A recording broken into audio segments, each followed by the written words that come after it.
প্রিয় দর্শক, আপনাদেরকে দেখানোর চেষ্টা করছি কি ধরনের বিহার রাস্তার মধ্যে স্থানীয় বাসিন্দারা এলাকার বাসিন্দাদেরকে চলাফেরা করতে হচ্ছে।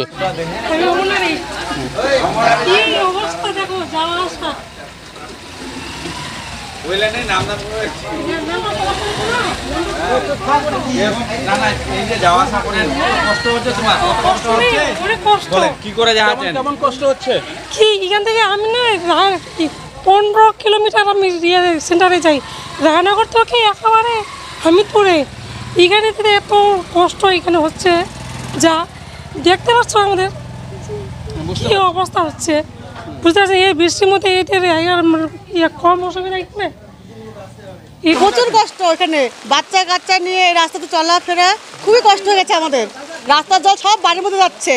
একটা বাচ্চা কাচ্চা স্কুল যেতে পারছে না, একটা গাড়িও যেতে পারছে না, একটা ডেলিভারি রুগী যেতে পারছে না।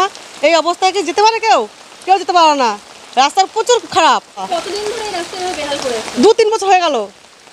আমি গিয়েছিলাম, নিজেই গেছিলাম প্রধান সাহেবের কাছে, বলছিলাম সেদিকে প্রতিদিন গিয়ে বলছি যে প্রধানদা, যে আমাদের ঘরে একটু ইট ফেলান, এভাবে রাস্তা কি চলে বলেন তো? এই অবস্থা রাস্তা করেছেন, একদিকে উঁচু একদিকে নিচু, ইট ফেলেনি কিন্তু ডিসিবি দিয়ে রাস্তাটা কেটে ফেলেছে। পুরো জল জমে আছে, বাচ্চাগুলো গিয়ে জলের মধ্যে দাঁড়াচ্ছে, খেলছে, ওদের তো অসুবিধা হতে পারে। দিদি, অনেক জায়গায় দেখা যায় যে ভালো রাস্তাও ভেঙে তৈরি হচ্ছে, আপনাদের এখানে রাস্তা তৈরি হচ্ছে না, কি বলবেন? বলেছি তো, বলছে দেখবো, আমরা দেখছি, চেষ্টা করছি। তোমরা ভিডিওকে যে বলো, আমরা বললাম তো যে দাদা ভিডিওকে বলবো, আমাদের কে যাবে সাথে? আমাদের আপনাকে তো বলছি, আমাদের যেহেতু আপনি প্রধান সাহেব আছেন এখানে, আপনি একটু ব্যবস্থা করেন। আপনি ব্যবস্থা করলেই তো আমাদের সুবিধাটা হবে। বলছে দিদি বৌদি দেখছি, আমরা দেখছি 3 দিন হয়ে গেল, তাও আসেনি। নমস্কার, আমি হরেন্দ্র। আপনারা দেখছেন হর্ষ নিউজ। উত্তর দিনাজপুর কালিয়াগঞ্জের 10 নম্বর মালগাঁও গ্রাম পঞ্চায়েতের সাহেবঘাটা থেকে বরুণা মাঝিয়ার যাওয়া যে রাস্তা একেবারে বেহাল, এই দাবিতে স্থানীয়রা পথ অবরোধ করে বিক্ষোভ দেখাচ্ছে। রাস্তা এমন অবস্থা, আমি যে বাইক নিয়ে যেতে পারছি না। মানে এই যে সামনে দেখান, ওইদিকে একটা দেখান, এই ছেলেটা কত কষ্ট করে আসছে। মানে এই রাস্তাটা এত সমস্যা, মানে একটু বৃষ্টি হলেই মানে কাদা ভর্তি হয়ে আছে রাস্তা। মানে মনে হচ্ছে রাস্তা, মনে হচ্ছে কোথায় একটা জঙ্গলের মধ্যে চলে আসছি, যে কাদা পানি ভর্তি। তো এটা আমরা আজকে সবাইকে বলা হলো, কতদিনের সমাধান হয় দেখতে হবে। পূজার মরশুম, আন্দোলন করবেন না হলে আবার আন্দোলন আমরা করবো অবশ্যই। মানে সামনে পূজা আসছে। যে আমাদের অভিযোগ আজকে থেকে না, এটা 2-4 বছর আগে থেকে আমাদের যে আন্দোলন চলছে, আর আজকের আন্দোলনটা একটা বিশাল বড় আন্দোলন ছিল। কিন্তু আমরা প্রধান সাহেব থেকে পঞ্চায়েত সমিতি, জেলা পরিষদ সবাইকে বলে আসছি যে এই রাস্তা আমাদের খুবই ভয়ঙ্কর হয়ে গেছে, খারাপ, কিন্তু আমরা চলতে পারছি না। তো বলছে দেখব, রাস্তা দেখছি, ঠিক করা যাবে, ব্যবস্থা করব।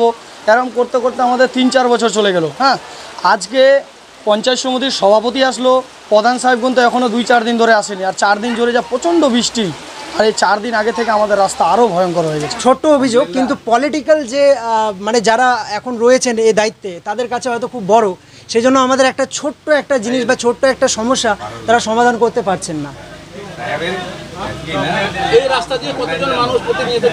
দেখুন, এই রাস্তা হচ্ছে আমাদের মোটামুটি দুটো স্কুল।